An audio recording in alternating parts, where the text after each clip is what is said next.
दोस्तों, बिहार में विधानसभा चुनाव है और इस चुनाव के बीच में एक तरफ कांग्रेस की तरफ से कन्हैया कुमार पदयात्रा कर रहे हैं और इस दौरान कन्हैया कुमार दरभंगा बिहार के दरभंगा पहुंचे तो उन्होंने एक बयान दिया। इस बयान के बारे में आपको बताएंगे, लेकिन इससे पहले आपको बता दें कि एक तरफ कन्हैया कुमार बयान दे रहे थे, दूसरी तरफ विधानसभा में तेजस्वी यादव ने, जो बीजेपी के सम्राट चौधरी हैं, उनसे भिड़ गए।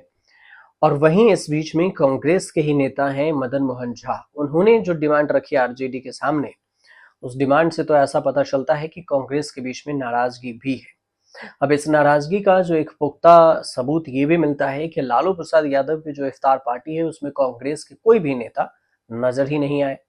तो फिर क्या इसे मान लिया जाए कि चुनाव से पहले इंडिया गठबंधन में भी अंदर ही अंदर कुछ ना कुछ खिचड़ी पक रहा है। लेकिन सबसे पहले आपको ये पूरी बात बताने से पहले आपको बता दें कि जब दरभंगा में कन्हैया कुमार की यात्रा पहुंची तो कन्हैया कुमार ने जबरदस्त युवा छात्र कांग्रेस कार्यकर्ताओं का समर्थन पाया, क्योंकि इसमें बढ़ चढ़कर कार्यकर्ताओं ने हिस्सा लिया। पदयात्रा के दौरान शहर वासियों ने कन्हैया कुमार और कांग्रेस नेताओं का स्वागत भी किया जोरदार तरीके से, जो सोशल मीडिया पर भी दिखा। ये यात्रा बिहार में बेरोजगारी पलायन के खिलाफ कांग्रेस ने निकाली है और इस अभियान का नाम है पलायन रोको, नौकरी दो पलायन रोको। इसके जरिए इस पूरी यात्रा का नेतृत्व कन्हैया कुमार कर रहे हैं। कृष्णा अल्लावरू भी साथ में है।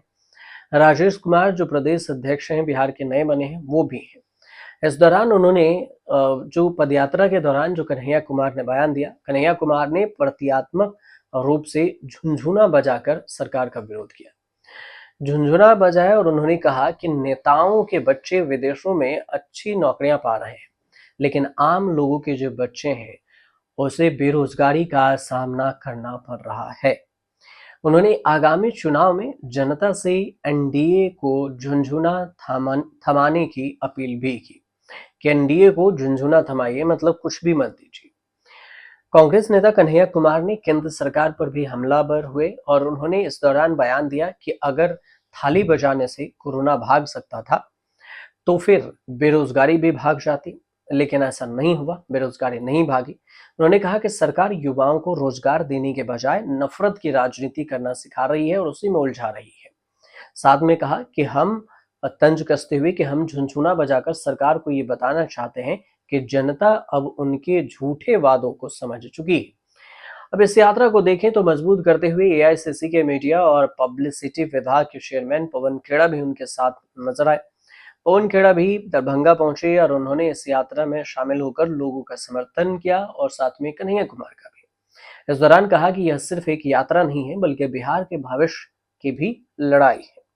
इसे अगर आप समझेंगे तो उन्होंने कहा कि इस आंदोलन को शिक्षा, रोजगार और सम्मान के अधिकार से जोड़ते हुए युवाओं से इसमें सक्रिय रूप से भाग लेने की अपील भी की गई।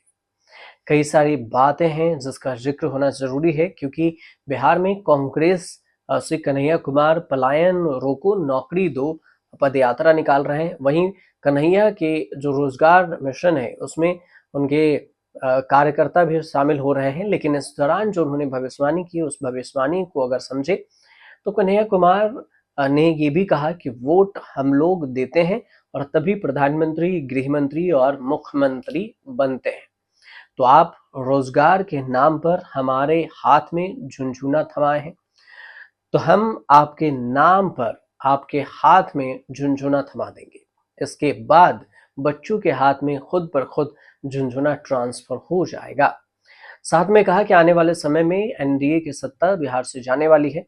इसके बीच में मदन झा ने आरजेडी से 70 सीटों की डिमांड रख दी और उन्होंने कहा कि कांग्रेस इस बार आरजेडी से 70 सीटें लेगी और 70 सीटों पर चुनाव लड़ेगी। गठबंधन को लेकर भी बयान दिया। इस बीच में तेजस्वी यादव ने विधानसभा में बीजेपी और नीतीश कुमार को लपेट दिया।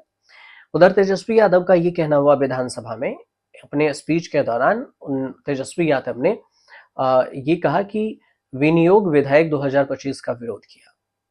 तेजस्वी यादव का कहना हुआ कि भारत के बजट में बिहार के साथ सौतेला व्यवहार किया गया है और उनका आरोप लगा कि केंद्र सरकार बार बार एक ही टेप रिकॉर्डर की तरह बिहार के प्रति अपने रवैये को दोहरा रही है।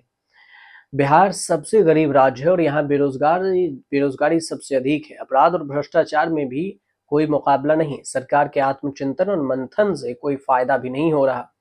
बिहार सही हाथों में नहीं है। और तेजस्वी यादव ने सम्राट चौधरी पर भी बड़ा अटैक कर दिया। बीजेपी के नेता है सम्राट चौधरी, डेप्यूटी सीएम भी हैं। उन्होंने कहा कि राज्यपाल के अभिभाषण पर जो हमने बोला, जो डेटा दिया, वो उन्हें समझ में ही नहीं आया, उनके दिमाग की बत्ती जली ही नहीं। तो वहीं सम्राट चौधरी पर तेजस्वी यादव ने जो हमला किया, उसमें वो उन्होंने कहा कि राज्यपाल के अभिभाषण पर हमने जो कहा वो समझ में तो नहीं आया। इसके बीच में तेजस्वी यादव ने जो लौंडा डांस को लेकर भी उन्होंने बयान दिया। उन्होंने कहा लौंडा नाच तो भिखारी ठाकुर के समय से है और ये आज उनका माहौल उड़ा रहे हैं। मतलब मजाक उड़ा रहे हैं विपक्ष के नेता। लेकिन तेजस्वी यादव का कहना हुआ कि लालू यादव पर इन लोगों ने हमला बोला और कहा ये लौंडा डांस कराते हैं। जब हमारे पिता लौंडा नाच करवाते थे तो सम्राट चौधरी उसी टीम में बैठकर ताली बजाते थे। और पिता बेटी के रिश्ते पर भी इन लोगों ने हमला किया। मेरी बहन ने पिता को किडनी दी थी और उन पर ये लोग तंज कसते हैं। कई सारी चीजों को लेकर बिहार की राजनीति में गोलमोल राजनीति हो रही है।